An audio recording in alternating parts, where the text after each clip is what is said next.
It was sexual, physical, and emotional abuse, Mm, and it took me down the road of I was drinking heavily from the age of 8.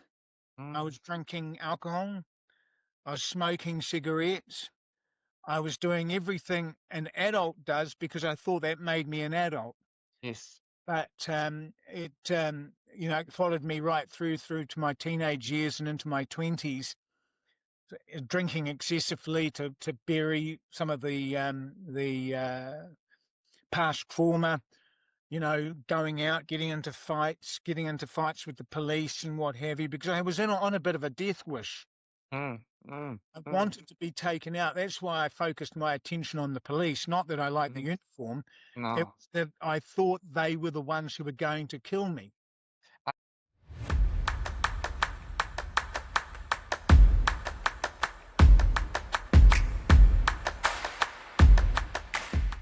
I really love your documentary. It's really good. Thank you. It was a long time ago now, but I'm almost a different person than I Yeah, was back then. Uh, yeah. both in terms of my weight Mm, and my psychological well-being, as well as my physical well-being. I've had some challenges in mm. the last 5 or 6 years, but mostly pretty good so far since I've lived in Hamilton. I have to say, like watching the documentary, it was really inspiring. To be honest, I felt you were just so honest and open about your whole experience, and I think that is just beautiful. And even though you say that was 10 years ago, but yeah, I don't see, even though it's based on mental health and mental distress, but what I saw was a beautiful person, and you have so much to give.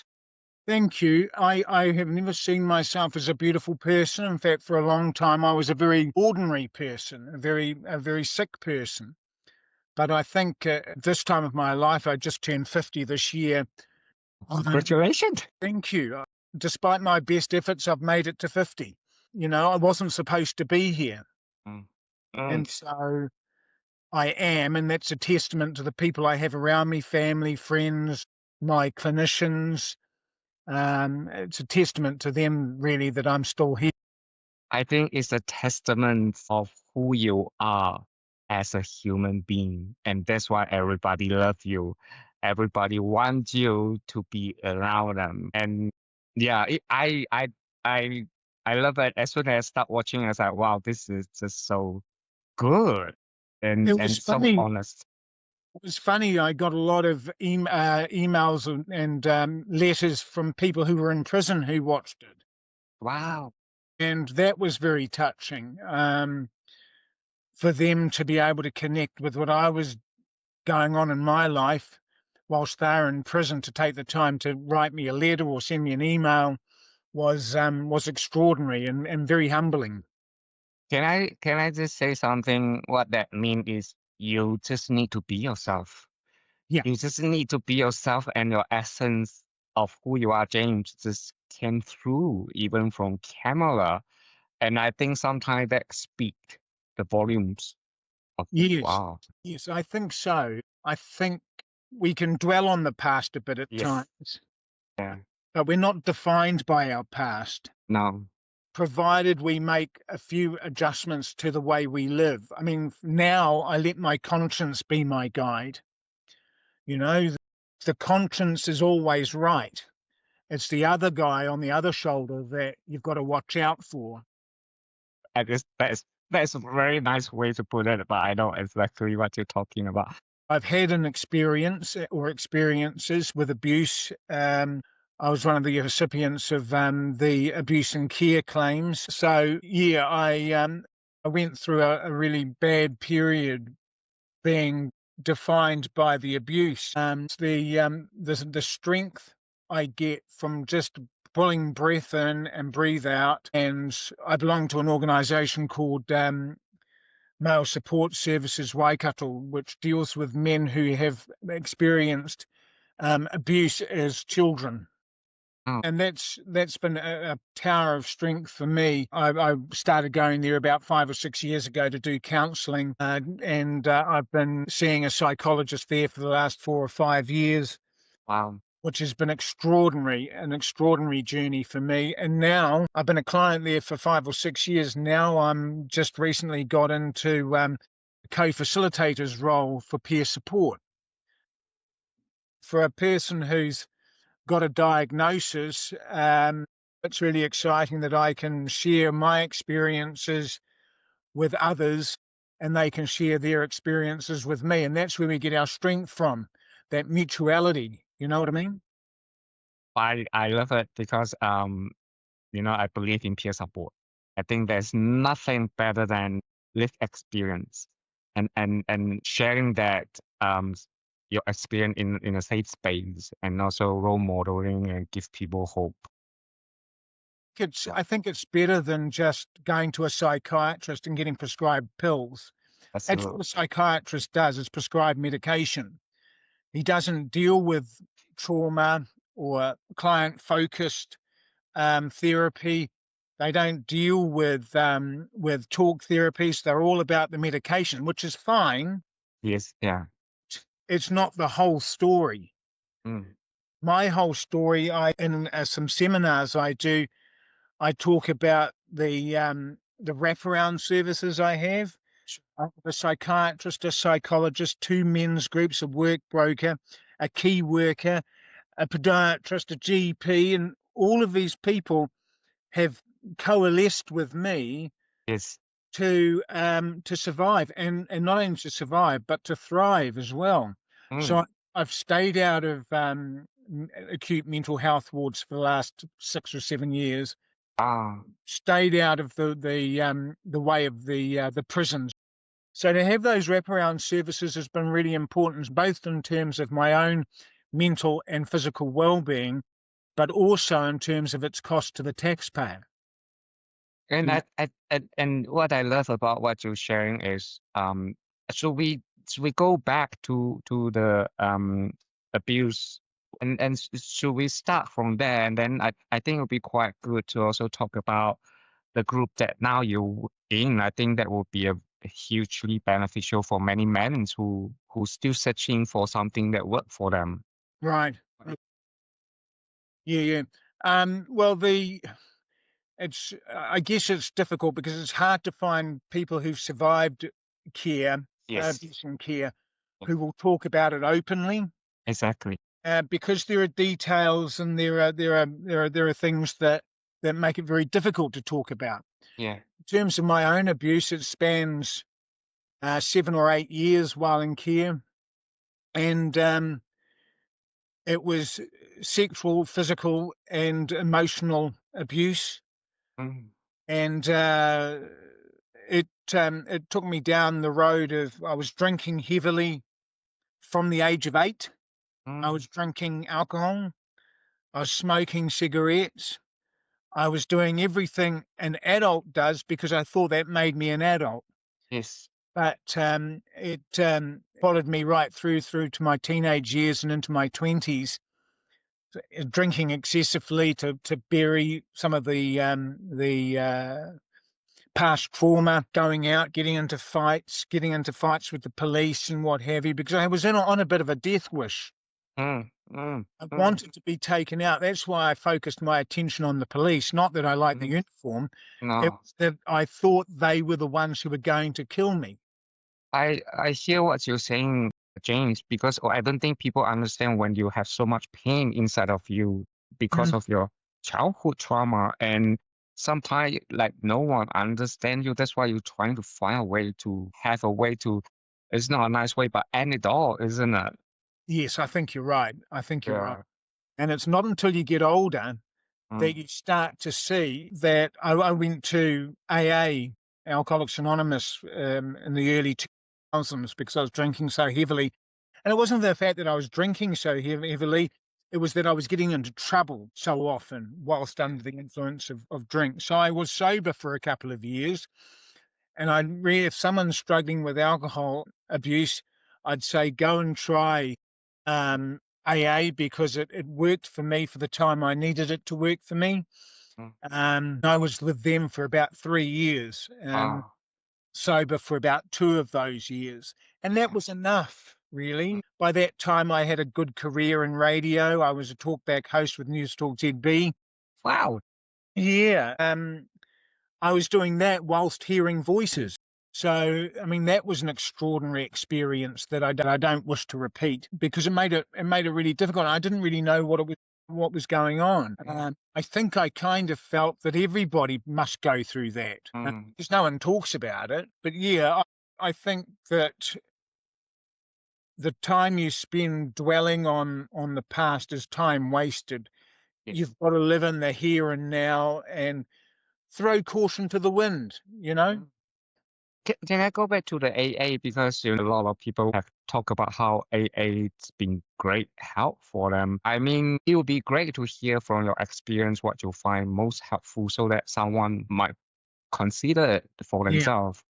Well, AA is the ultimate in peer support. Everybody in AA has lived experience of alcohol abuse. And what I would say to those people who are considering giving up drinking is try AA and try it for 90 days, for 3 months. If you can commit to it for 3 months, one day at a time, after that 3 months, reassess where you're at. But they say in AA to spend every day for 90 days going to meetings. And I went to a meeting every day. Sometimes I went to 2 or 3 because when we're drinking, we're spending hours and hours and hours drinking. That's right. What's a 1 hour Alcoholics Anonymous meeting? Yeah. The Yeah. investment on your life is huge with only a 1 hour a day um, piece of peer support. Mm, mm, So I do that, and I definitely try to mm, stay away from that first drink. It's the mm, first drink that gets you because it's not the 19th because you haven't mm. got it yet. It's the first that gets you. I used to drink as well, and after incidents, I realized that I have to stop. So I haven't had a drink. I don't know for how long. For the same reason, because it's that first drink. What I like about it is because it's the emphasis on the peer support. It's having someone who walk that road and Yes. understand.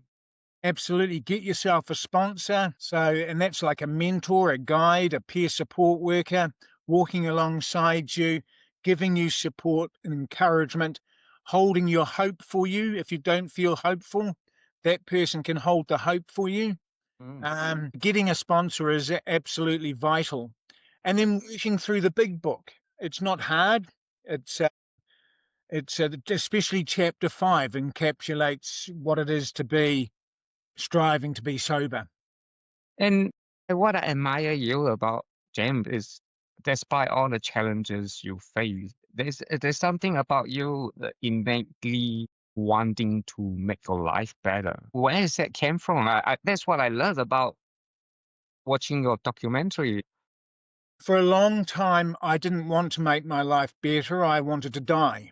Mm, And I didn't want to live anymore. And even at the time of that documentary, I was in a position where I was a bit iffy about whether I wanted to live or not. But I had a partner and I had hobbies, and I worked in radio, well, as a volunteer on Take It From Us. So I don't know where I got my inspiration from. I think I got a little bit of it from friends, a little bit of it from my partner at the time, a little bit from family, and was sort of sobering up as well. And I got very sick, which was a very strong catalyst for change. I got necrotizing fasciitis, which is a flesh-eating disease. So I had 21 operations to get okay. rid of it around my neck and Wow. chest and back, and I was supposed to have died. Yeah, yeah, yeah. So I went through 6 months of operations and rehab.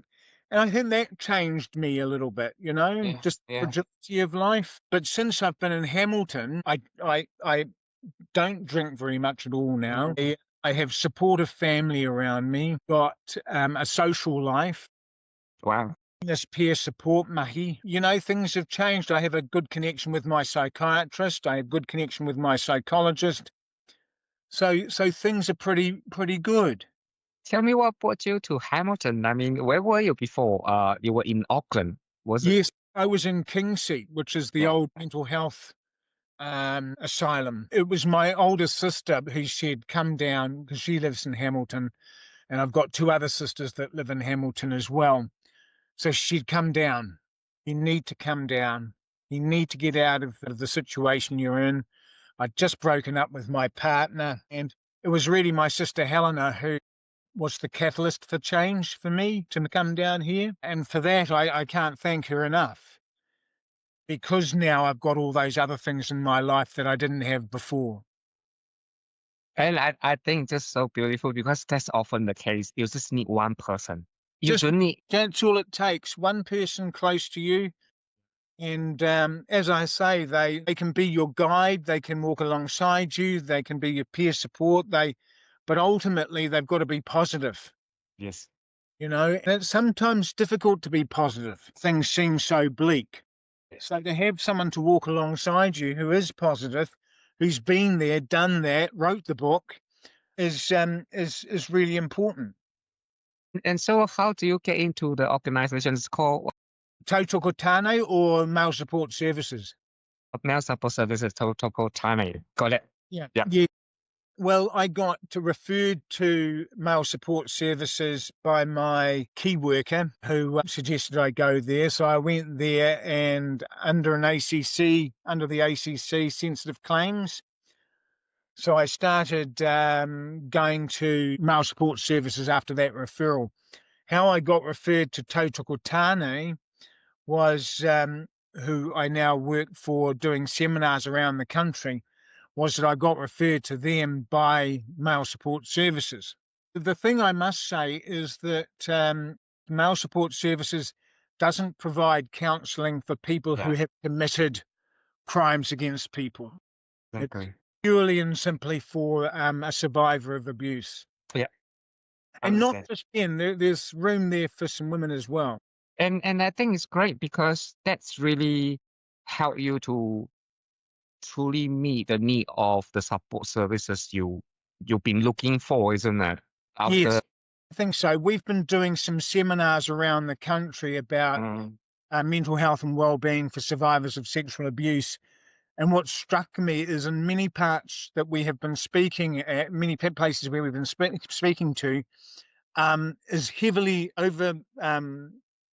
There's women more highly represented as clinicians than men. yes, So, yes, we might have 30 or 40 people in the audience and only two will be men. How we've got to get men more I involved. agree. I went to a men's health forum back in the early 2000s in Yeah. Devon, Auckland, and there were 30 people in that crowd and only one male aside from me. So for a long time, men have been excluded from their own health, And, and I think that's a real shame. and especially what you say, you happy to talk a little bit more about how important it is when male have been sexually abused because it's quite hidden issues as well, and that's why it's even harder because I think also I like to hear a bit more about the seminar that you've been doing around the country. Yeah, I've been. Yeah. There's a book, and you can see that Yes. towards So me. yeah. The seminars are based on this book. Just some of the statistics: 1 in 4 sexual abuse victims in New Zealand identify as male. 1 in 4. It's a lot. Yeah. At least 1 in 6 in New Zealand adult males over the age of 15 have experienced sexual assault. 36% of survivors experience high levels of psychological distress at a cost of $6.9 billion to our economy. Wow. And that's, I don't know, I think you can probably pick this book up from Male Support Services or Tautoko Tāne. But the seminars we've been doing has been based around um, some models of care, but it's basically experience, strength, and hope. It is about how can I put this? It's about using cultural supports. It's about wraparound services for people, what they might need, what they might require in terms of wraparound services. And thank you so much for sharing the resource because I will have a look and find the link or whatever the information I can find because I think it will be so valuable. Essentially, it's a tool for someone who needed it to guide them toward the well-being, especially if they have past survival of sexual abuse, isn't Yes. it? Well, Yeah. yes, and it's gives voice. These statistics are very recent, Yeah. uh, Wow. and they're very cogent. Otherwise, how do we know there's a problem if we don't have the numbers, if we don't have the Mm, people coming through because they're too frightened to stand mm. up, or ashamed, or embarrassed, or Yeah, I agree because I myself was sexually abused when I was a child. Probably I was about 9 years old, and I didn't really get how much it has influenced my life because I get what you mean, and that is a challenge because for many male sexual survival, I don't think people understand or when it was being talked about, it's not taken seriously. that's right. That's Yeah, right. There's a myth out there that males can't be physically abused or can't be raped, and that's so not true. There's a prevailing feeling that women aren't perpetrators, but in fact, there is a significant number of women who are perpetrators. exactly. It's about dispelling those and focusing on the facts and on the stories and on the lived experience of those men who are brave enough to Yes. come forward. And also the shame it carry and also the guilt and the secret. And those are the problems that eating away the individual self-esteem. And it's not just sex abuse, but it's verbal abuse, it's psychological abuse, it's physical abuse, it's the witnessing Mm, those abuses against other people. I know for a long time when it came to my abuser, my long-term abuser anyway, I felt ashamed and I felt guilty that I didn't say anything at the start. mm. Rather, I waited 20 years before I said anything, and it weighed on my mind a lot. And that was one of the things that I hated about me. And I felt so guilty about that. These days, the guilt's still there a little bit. Sure. Yeah. As a kid, I didn't know any better. Exactly. And also you wouldn't even know which adult to trust when there is no trusting adult in your environment. You don't even know who to tell, That's isn't right. that? And you don't know the language to use. Yes, You don't know, well, I didn't know how to describe it. exactly. And he'd give me a drink of his beer. And so half the time I was intoxicated anyway, as a 7 or 8 year old. Um, and these people know what they're doing, Yeah. and they're very crafty. And it's about, I mean, how do we educate against this kind of stuff? It's very difficult. It's very difficult to talk about it with people of any age, let alone young people. And James, can I also want to point out one thing? I don't know where you have thought about it yourself.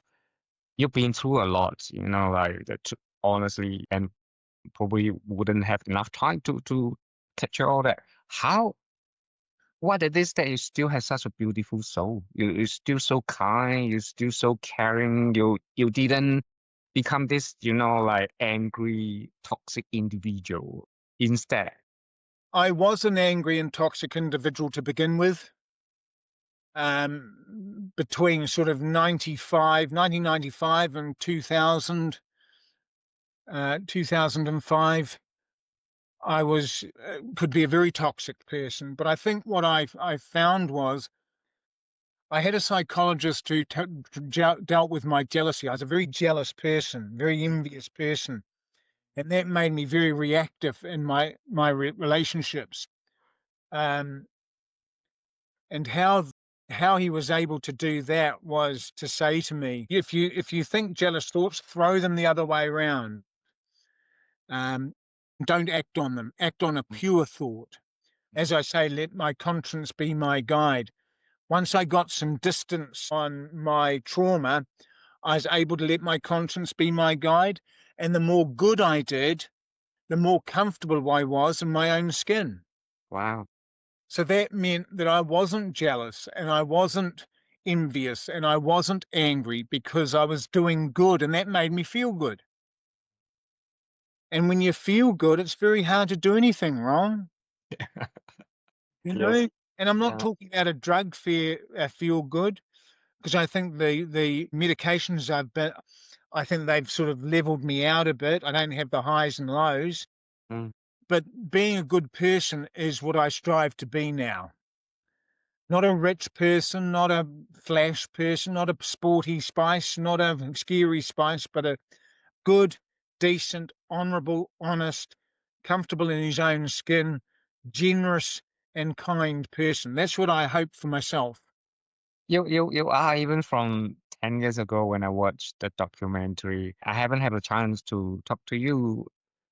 That's what I want to understand is even that documentary just came through strongly about who you are as a person. Yeah. I mean, like now I understand what trauma you've been through that even speak volumes of why Gary and Sheldon speak so highly of you. Well, I speak so highly of them. And Sheldon was a great support and is a great support to me because he has lived experience. And I don't think he'll mind me telling you that. Yeah. He has lived experience and has a very insightful way of talking about the things that concern you. And he's been a great friend to me, and I enjoyed doing the Take It From Us radio show, which he hosted for many years. We have a really good, strong relationship. And Gary's a great guy as well. I mean, to be called a great guy by great guys is a great thing. He is a wonderful person, and I'm just so lucky even to call him my friend and humble as well when I was talking to him. Then another thing, Jane, is what would you say to other people if they currently struggle? How do they start? I mean, the challenge I see is, men, especially in New Zealand, usually having a lot of, I mean, Pakeha men. It's not easy to get support or help, to be No. honest. And even like what you say, like to find someone who can understand those complex issues, including, like sexual abuse, anger, mental health, it's not even that many. Yeah, finding services are a real problem in many places. Here in the Waikato, obviously here in Hamilton, we've got male support services. The male support services has a caravan that goes to the smaller towns, Wow. and people can be referred through that. The caravan that goes through each town, Tiamutu, Tikwiti, Ngaruawahia, Huntly, all those smaller areas. And apparently, I was out there today. In fact, they have 3 to 5 people who have lived experience turn up and refer to us, if you like, male support services. Mhm. So that's good. In finding support, gosh, I'd find a friend, although they can be difficult at times because they don't understand. But finding a friend, finding a positive family member, looking within yourself for that part of you that's still alive and still beats and still has a little bit of hope and strength. That's what I would say. It is difficult though. Yeah, I agree, especially even someone, like moving out of town and having into a place where it's not your usual. How do you even start socializing? That's right. That's right. Oh, It is so difficult, and it needs a lot of a lot of investment to start getting some services going for those smaller communities. And I think one other point that I'd like to make is mm, that very often men are told they mm, don't know how to communicate. Whereas I actually think men do know how to communicate.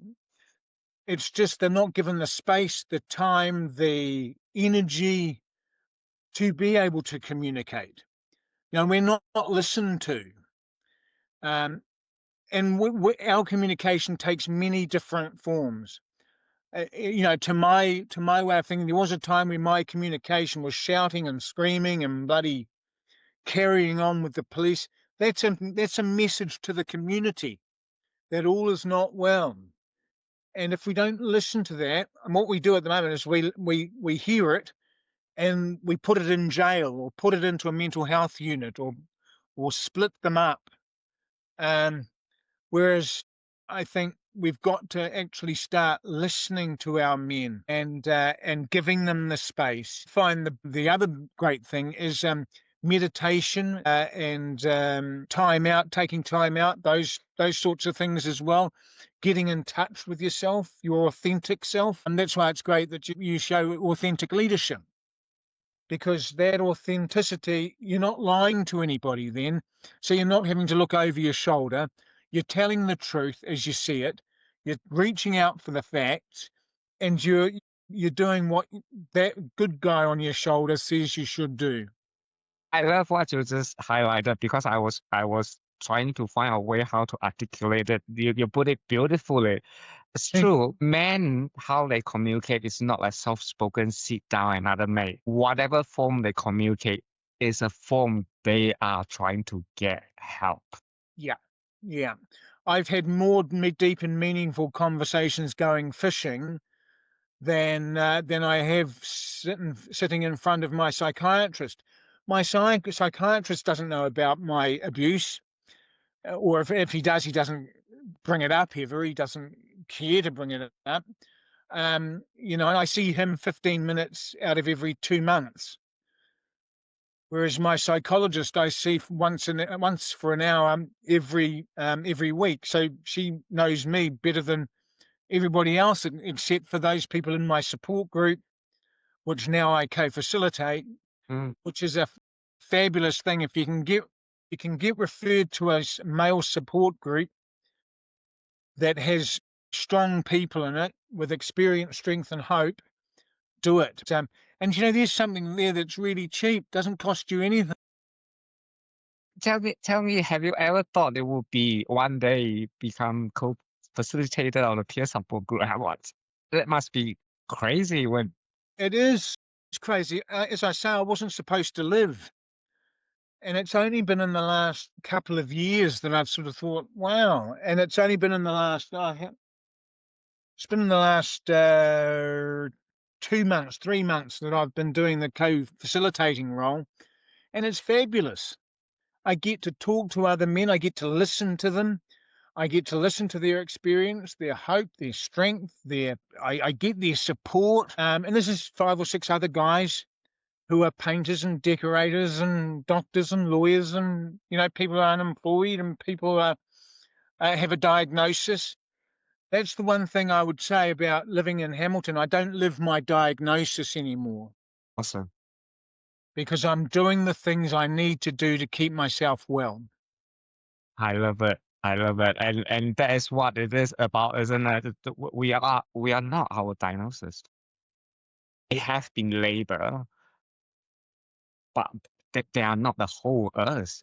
Yes, And that's right. yeah, That's right. yeah. And it's interesting because I was talking to someone the other day who had committed a crime, and he said to me, "I'm a good person. It was just that 5 minutes I had a brain explosion and Yes. did what I did, Yeah. and that's defined me for the last 7 years because he's been in jail for 7 years." And he's so right. That does define him. Once a crim, always a crim. All of Yes. that sort of mythology. Whereas actually he is a good person. Mm. And if he can be given a chance to show that, he will. Yes. It's when we lock them up and throw away the key is when we want to worry, because it just makes them angry and frustrated. And I talked to Dave Burnside. I don't know whether you know him or not. He also was in incarceration for a long time, and I agree. Yeah. Not every solution need to be lock someone up because that is the worst solution. That's To be right. honest. Yeah, I was watching something the other day on television about whether to legalize drugs or not. Mm. I'm still a bit out on that. What I don't like though is someone who takes marijuana Mm. or P or ecstasy, or they are, they're searched and locked up and sent to a judge and given community service or whatever. Whereas actually they might need to go through the psychology route, because they have other issues going on that should be dealt in a health spectrum, not in a criminal justice spectrum. And you just suddenly make me realize something as well, like James, because you say most of the services, talking therapy, psychotherapy or whatever, they truly catered they truly catered for a female gender Yeah, instead of male. Even, like if you look at a population for in present, men, of course, is disproportionately higher than a female. yeah, But I just suddenly had this, epiphany. Is like that's why we fell, because Mel hasn't been really looked at it seriously about the way you say when you have so much pain, you're not going to softly spoken and cry. You wanted someone to take you down, but that yes, was just a crying out for help. yes, yes. And it's when I've dealt with people in the talk area, being calm, being considered, being thoughtful, listening, Mm. reflective listening, all of those things are so important to understanding a person with lived experience. And there is no doubt in my mind that if men are given the chance to speak and given the space to speak, they will speak. They'll speak their truth, and it may be difficult to hear, but you sign up for it. You listen to the lot. And also, when you have someone like you, even with Dave, like with that lived experience, and able to stand in front of that person and say, "Look, I've been through it. I know how painful it is, and you are not alone." Yeah. And that is so powerful because that's what you are doing now. You're just letting other men who've been through sexual abuse and haven't had the chance to even talk about it to acknowledge. Yes. Yeah. Yes, it's to acknowledge that, it's to bring it out in the open, to not be ashamed of it or feel guilt or I mean a lot of these guys have witnessed verbal abuse and psychological abuse, and not just the sexual. Mm, mm, But they've experienced a lot, which has led them in many cases to exhibit complex PTSD. They feel isolated, ashamed of their masculinity. All of these things are really big issues. So one shouldn't underestimate how hard it is to actually start getting that stuff out. and I can identify that because my anxiety, when it get worse, it became outburst anger. It's not some like for years I'm so afraid of my own anxiety because when it triggered, it's just boom, I Yes. became someone else that I'm not proud of. And but yet I was so afraid of that anger because when it flipped, it just flipped. Yeah. It's Yeah. like turning on and off a light, isn't it? Yeah. And when it happened, I couldn't think. It's just everything's just not blackout, but it's just I'm not in control Yeah. of that energy. So Yeah. A lot of people have dissociation where mm, they lose their connection between themselves and the reality around them, which is mm, a very disconcerting thing. mm, And as I say, if you can find the right people around you, and if you can find the right things you can do. Actually, funnily enough, someone said to me, "What do you do in the middle of the night? You're being kept up by the voices and by not being able to sleep because you've got flashbacks or your bad dreams." Or I say, ring talkback radio, listen to them for about 5 minutes, see what yeah. they're about, and then ring them up and talk about what they're on about. Awesome. I said, the audience will appreciate you. Talkback host will appreciate you, and you'll have spent 5, 10 minutes talking about something completely different. I love that. So do that, and I think that's good for your mental health. Yeah. I love how creative it is for you to find solution. It's not necessary. That's the best way, isn't it? You don't have to. I think so. You don't have to. You don't have to. although, all of the phone numbers you can ring nowadays, they're all very important. But if you don't want to be thinking about your trauma or your nightmares or your whatever, yeah, ring talkback. That's the way. Because again, like even though the services are out there for people to utilize, but we don't have to go there all the time. That's right. Sometimes you just want to talk to someone who not reminding someone about their own mental health, mental distress. They just want to feel normal. Yes, yes, absolutely. And it's that feeling normal that a lot of people just haven't had for years in their lives. Um, with our men's group, I co-facilitate two men's group, and very seldom we don't talk about abuse. We can, and we sometimes do, but we talk about how we live in the now. We talk about who we can rely on. We talk about our own strength. We talk about where we go to from here. We don't necessarily just talk about how we were abused. We talk about, as I say, experience, strength, and hope. Yeah. Yeah. And that is important because you're talking about future. Yes, Otherwise, it's just all the past, like things that you can't fix, things that just bring out trauma, pain. But when you're talking about forward movement, you're talking yes, about tomorrow, a day yes, after, someone yes. you love, care, and equally care about you. That's right. And again, if you want to get out of your dissociation of your life, I would vacuum the carpet and listen to the radio too loud, and I do those things, make the bed, and at the end of the day, you made the bed, you think, "Oh, yeah, I made that bed. Mm. I did that." And it's more comfortable when I go and lie in it later on in the evening. So doing things actively. I have a friend who is looking at doing some bushwalks Oh. with our group. And that's a great opportunity to talk, going on a walk. And also having friends and go to the nature, take yourself out, not just staying at home and yeah. Not staying at home and just popping pills and just watching TV. You can do that, but if it's not making you or helping you to feel better about yourself, then why do it? Why not do something that does make you feel better about yourself? I mean, I hate physical exercise, Mm, but it's good for me to mm. get out and go for a walk. I feel good when I come back from a walk.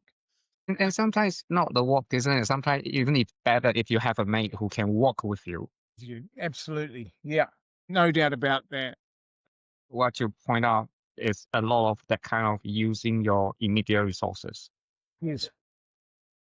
How do someone start doing it? Because I understand for people who might be feeling, oh, it's easy, like it seems like, now you can say about all this, but I felt you also do a lot of work to get you there. It's not just come to you, isn't it? Ye- there's a quote. I'll read you this quote by a guy called Nick Mars. Mm, Marks. He says, "Well-being is not a beach you go to and lie on. It's a sort of dynamic dance, and there's movement in that all the time. And it's the functionality of that movement which actually is the true levels of well-being." So there you go. Well-being doesn't just happen. It just doesn't miraculously one day appear in your mm, life. It does demand work, and it demands that work where you let your conscience be your guide. I mean, even if you have to go to go to the library, to a self-help section of the library, even if you have to go to Citizens Advice Bureau to find where there are some support groups, joining groups, joining AA, getting referred to, or we're getting referred to male support services. Um, yeah, just do whatever you can to reach out.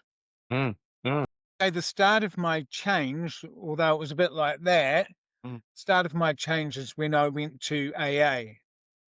Because the only thing you need for membership of AA is a desire to stop drinking. So if you have that desire, or even if you don't, turn up, it's a free coffee and a biscuit. And you can listen to people who've been there, done that, and have read the book. They're doing the do, as it were. But yeah, reaching out as much as you can is important, because if it's a numbers game, if you reach out to 5 people and you get 10% return, it's a good number of people. If you spread it out over a number of people. That's what I did. I just reached out as much as I could. I did as much mahi on myself as I could. I did an inventory of myself. So I had to look at my own part in my life. Some of the things that I have done to other people, not good. So taking an inventory of yourself, being gentle with yourself also. I think there's so much we can do that doesn't cost anything. Meditation and people do yoga and listen to ambient music, and there's all kinds of things you can do. And do you still paint? Do you still do your oil painting and It's right. I don't paint very much anymore because I don't have the space for it. yes, I found that really helpful. yes, For your Live Art Trust, I'll give them a plug. yes. Were very good for my mental health. Absolutely. And your art was really good as well. I really liked it. The color, the dog. I saw it like everywhere. That Right. was. I didn't know that was you. That was Oh, cool. thank you. Thank you. Yeah, a lot of people liked what I did, and it was a great way for me to spend hours and hours and hours doing that than drinking. Mm, It was cheaper. It distracted me for longer. It let me meditate on things because I might listen to some classical music. I did so much to keep me centered. When I didn't have that, that's when I fell off the wagon a bit. So what do you do now when you have free time? Well, I write a bit of poetry, and I read and I socialize now, meet up with friends for coffee and so on. I have quite a close relationship with my sister, so I go around to her place for dinner every Sunday. Um, Yeah, it means I don't have to cook. yes, a proper meal, I live, proper roast meal. I mean, yeah, roast meal here. I live with my other sister and her partner, who are great to me, great supports to me. So, yeah, reading, writing, and a little bit of walking and stuff like that. Yeah, I find it so all very helpful. and you've been travel a bit as well. I saw some of the posts on Facebook to different places. Yes, I talk about well-being on these seminars, which are called Towards Wellbeing. And so we've had I think I've been in 6 seminars, and we've got another 6 to go. So that'll take us up to March next year. Wow. And whatever happens after that, I'm not sure. They've been really well attended. I won't discuss too much of it here because there's I quite a lot understand. to digest, but they've been well attended.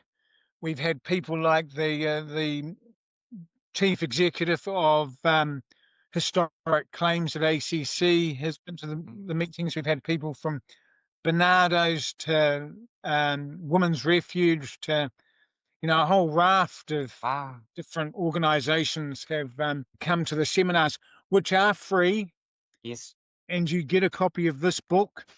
So yeah, no, we're doing some in the central North Island, and then we're going up to Whangarei to do some seminars up there. It should be good. It's been well accepted. The personal stories that we tell are apparently connect, Mm. so that's good, and we've enjoyed putting them on for people.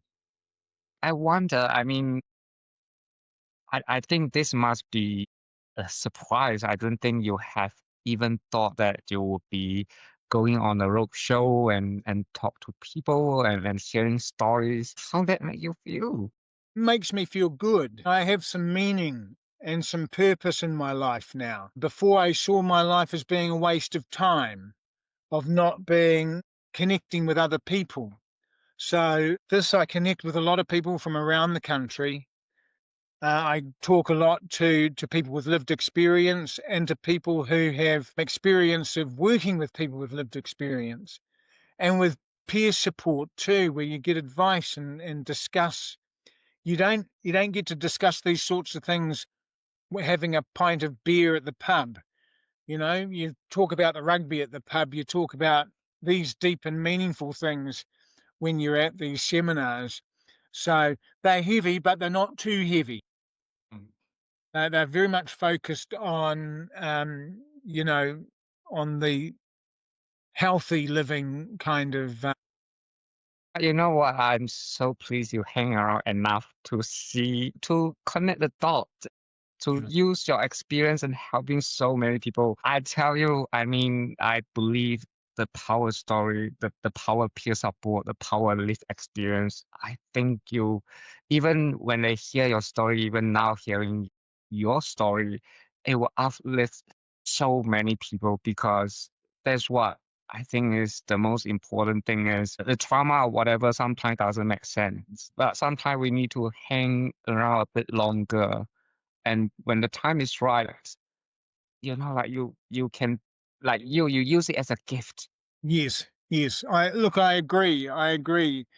It is about turning your life into a positive, even the negative experiences that you have, turning that into a positive in helping other people and walking along people in their journeys. I'm still relatively new at walking alongside people with their journeys, but the more I do it, the more I get out of it, and the more I give to other people. And what would you say to your younger self if there's even a chance, like to go back to your younger self when, like something that you would say to him? Yeah. Be honest, stand up for yourself, work hard, be diligent, work towards resilience, meditate, do good, be kind. Um, if you can't help, don't hinder. Those are the things I'd say to a younger me, but mostly being true to yourself is And and that's the key.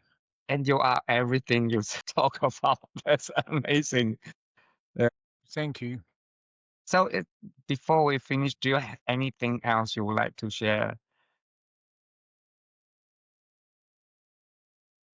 I just reiterate that being kind to yourself, don't be hard on yourself because that can be distressing in itself.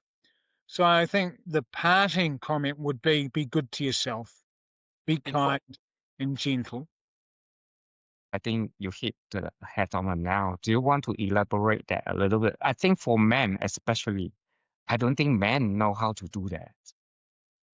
Being gentle with themselves.